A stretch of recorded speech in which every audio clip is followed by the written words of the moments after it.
ဆန်းလေးအဲ့လိုပဲဆန်းတို့လည်းအဲ့လိုပဲနော်စာဝတ်နေရတီးတက်လှူမဲ့ပတ်စံကတီးတက်နော်နောက်တော့ကို့အလှပြင်ဖို့တော့တီးတက်ဒါဆန်းအလှပြင်တယ်လေကို့အလှကိုပြင်နေကျင်းတတ်တယ်လေဘဝမှာဒါကို့ကိုစုချတဲ့နေတဲ့ကို့ဘဝမှာစိတ်ချတာတယ်ကျင်းတတ်တယ်အဲ့ဒါကြောင့်မို့ဝတ်ကြည့်လိုက်တာဝတ်ကြွေတွေပါတယ်ဒီလိုမျိုးဝတ်ကြွေရလေပတ်စံသိန်းထောင်ချီရှိနေမှာလုပ်လို့ရမှာနော်ဒီဝတ်ကြွေရတချို့ကြတော့ကွယ် comment တွေကကြတော့သူများကိုလေသူများဒီလိုမျိုးလောက်တာတွေ့တော့ဟောဗာလဲမေးစေးပေးထားတာဘာလို့ပြန်နိုးလာလဲမသေးသေးဘူးလားအိုးစိတ်သက်တွေအရင်ကြောက်ဖို့ကောင်းတာနော်အားလုံးပဲမင်္ဂလာပါ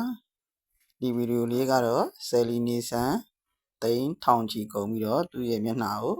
ခွဲစိတ်ပြီးတော့အလှပြင်ထားတဲ့ဗီဒီယိုဖိုင်လေးဖြစ်ပါတယ်ဒီဗီဒီယိုလေးကိုကျွန်တော်တို့အတူတူကြည့်လိုက်ကြရအောင်ကောင်းတယ်ခွဲထားတာဟိုအထဲကနေခွဲထားတာ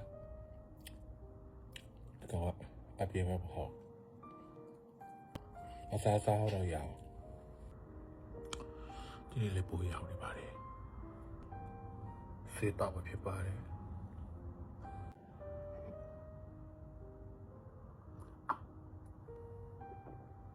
ဘယ်နဲ့အစောကြီးဆိုရင်တော့ဆရာမတွေတွေးပုံချိန်လာတိုင်းတယ်ပေးပြီးတယ်ခန္ဓာကိုယ်တစ်ခုလုံးတောက်ပြီးတယ်ဟုတ်နော်ဒီဆေးရောင်မှာခရီးဆိုင်မှုတော်ကောင်းတယ်ဆိုတော့ဆန်းဆိုတညလောက်ခေါ်နေဟိုဘက်နိုင်လည်းခေါ်ဒီဘက်နိုင်လည်းခေါ်ခန္ဓာကိုယ်မှာလည်းခွဲထားရှိခိုင်းကြတော့လေလေဒါချင်းကြိုက်ခဲတဲ့ဟာလို့ဆိုရင်တော့ဟိုတယ်ချုပ်ရိုးတယ်ပါနဲ့ကိုပနာတော့နည်းနည်းပဲဆက်တယ်နည်းနည်းပေါ့ပြုတ်တာလေးဆက်တယ်ပေါ့နော်ဒီခွဲဆုပ်ထားတဲ့နေရာပါဒီဘက်တစ်ဖက်ရယ်တော့ဒီဘက်ချက်တစ်ဖက်ရယ်ပေါ့နော်တစ်ဖက်ဒီလိုမျိုးဆုပ်ထားတာပေါ့နော်အဲ့လိုမျိုးရကတော့ဒီဆုပ်ထားတာပါခွဲပြီးဆုပ်ထားတာပေါ့နော်ပေါင်းတစ်ဖက်စလုံးပေါ့နော်ဆုပ်ထားတဲ့အစီကိုလည်းပြီးတော့မှအစားထိုးထည့်ရပေါ့နော်ပြီးတော့ခြိုက်တဲ့နေရာအဓိကမြက်ကွင်းခြိုက်တဲ့ဟာကိုပြည့်သွားတယ်ဒီပါ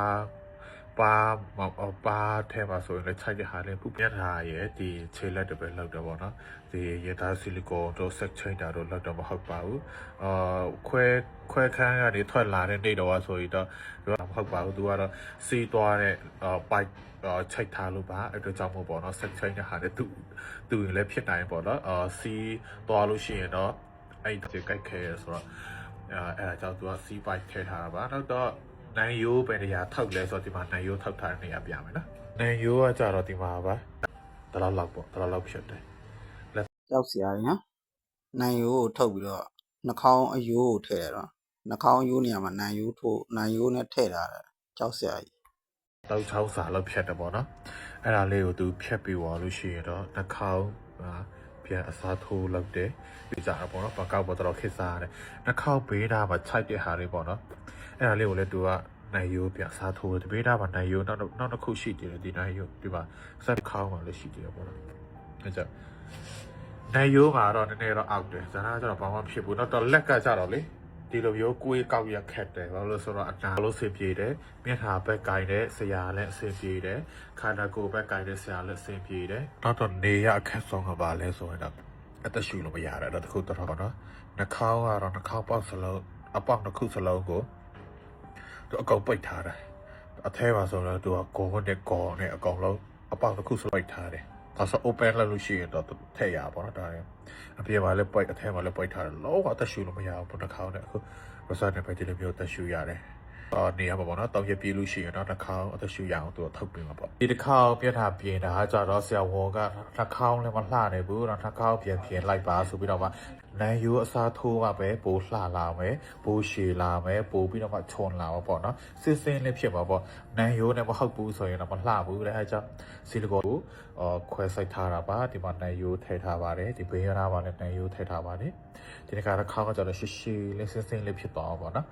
အဲ့ဒါလေးအစားတော့ကပတ်တော်တော်များထိုင်းမှာကျတော့နိုင်ရိုးနဲ့ပဲလောက်ကြတာများတယ် open လောက်တော့ပေါ့နော်နှာခေါင်းတစ်ခုလုံးကိုလှန်ပြီးတော့ပါအထဲကနေပြီးတော့ခွဲစိုက်တာဆန်ခွဲစိုက်မှုလောက်ဆရဆင်ပြေတယ်ဆန်တော့အခုကကျတော့ဝင်အိမ်ပြီးအခန်းမှာနေပါတယ်အကုန်လုံးအဆရပေါ့နော်အကုန်လုံးရှိတယ်ပေါ့နော်ဒီမှာ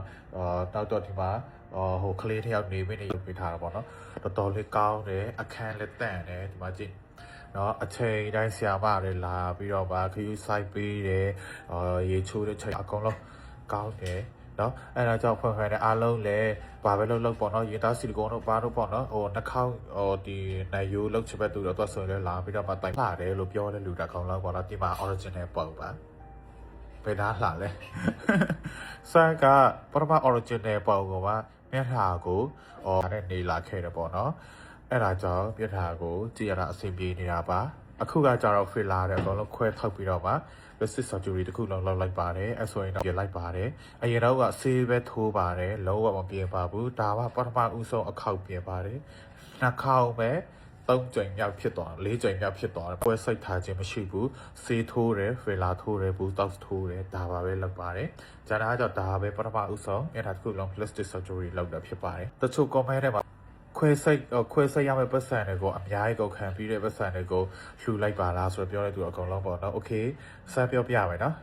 ဆန်းအလုပ်လုပ်ပြီးရလာတဲ့ပတ်စံအဖေမေပေးတယ်တခုကကြတော့ဆန်းဝတ္တနာပါတဲ့ဟာလုပ်ဖို့ရယ်တခုကကြတော့လှူဖို့အတွက်ရယ်နော်ဆန်းကခွဲထားပြီးသားအဲ့ဒါကြောင့်မို့ဒါကဆန်းရဲ့ရေမှန်းချက်ဖြစ်တဲ့ဆန်းအရင်တုန်းကခွဲစိတ်ချင်တဲ့ဟာလေးကိုဆန်းကရေမှန်းထားတဲ့ရှိတဲ့အတွက်ကြောင့်မို့အခုချိန်မှာဆန်းကလောက်ပါတယ်ဆန်းလောက်နိုင်လို့လောက်တယ်နော်အဲ့တော့ကြောင့်မို့အခုဥမာပြောပြမယ်ဥမာလူတယောက်မှာဥမာပဲထားလိုက်ပါတော့မမတို့ဆိုရင်လေပတ်စံရလို့ရှိရင်တော့1 set တမဝယ်ဘူးလားစပယ်တမဖြောက်ဘူးလားစပယ်တမကောက်ဘူးလားကောက်မှာပေါ့လှူတဲ့လူကတီလှူတဲ့ပတ်စံကတီတက်စပယ်ကောက်ဖြောက်တဲ့ဟာကတီတက်နော်ဆိုတော့စာဝတ်နေရေးအတွက်ကတီတက် သူပြောရတာတွေလည်းအမှန်တရားပဲပေါ့နော်သူကလှကျင်လို့လှဖို့အတွက်ကိုတက်တက်လူဖို့အတွက်ကတက်တက်မိဘပေးဖို့အတွက်တက်တက်သူ့ရဲ့ပတ်စံတွေကိုပွဲချမ်းလာတာပေါ့နော် ဆန်းလည်းအဲ့လိုပဲဆန်းတို့လည်းအဲ့လိုပဲနော်စာဝတ်နေရေးတီတက်လှူမဲ့ပတ်စံကတီတက်နော်နောက်တော့ကို့အလှပြင်ဖို့တီတက်ဒါဆန်းအလှပြင်တယ်လေကို့အလှကိုပြင်နေကျင်းတတ်တယ်လေဘဝမှာဒါကို့ကိုစုချတဲ့နေနဲ့ကို့ဘဝမှာစိတ်ချတာတယ်ကျင်းတတ်တယ်အဲ့ဒါကြောင့်မို့ဝတ်ကြည့်လိုက်တာဝတ်ကြွေတွေပါတယ်ဒီလိုမျိုးဝတ်ကြွေရလေပတ်စံသိန်းထောင်ချီရှိနေမှာလုပ်လို့ရမှာနော်ဒီဝတ်ကြွေရတချို့ကြတော့ကွယ် comment တွေကကြတော့သူများကိုလေသူများဒီလိုမျိုးလောက်တာတွေ့တော့ဟောဗာလဲမေးစေးပေးထားတာဘာလို့ပြန်နိုးလာလဲမသေးသေးဘူးလားအိုးစိတ်သက်တွေအရင်ကြောက်ဖို့ကောင်းတာနော်တော်တော်ကြောက်ဖို့ကောင်းတာပြောပြမယ်နော်ကောင်းတာလုပ်ရင်ကောင်းတာရမယ်မကောင်းတာလုပ်ရင်မကောင်းတာဖြစ်မယ်အဲ့ဒါကြောင့်မို့ဆန်းကဘသူ့ကောင်မှထိခိုက်တာမလုပ်ဘူးဒါကိုဘဝကိုစိတ်တိုင်းကိုလောက်ခွင့်ရှိတယ်နော်အဲ့ဒါကြောင့်မို့တချို့ဟာပြောနေတော့ comment ထဲမှာဘာညာတွေပြောတဲ့ဟာနော်ကိုမကောင်းတာလုပ်ရင်ကိုမကောင်းတာပြောရင်ကိုကိုပဲထိမှာပါအဲ့ဆိုတော့ဆန်းက easy ပါပဲဆန်းကဘသူ့ကောင်မှထိခိုက်အောင်မလုပ်ဘူးဖြစ်တော့ကြောင့်မို့ကို easy ပါပဲ thank you ပါကျေးဇူးများတင်ပါတယ် bye bye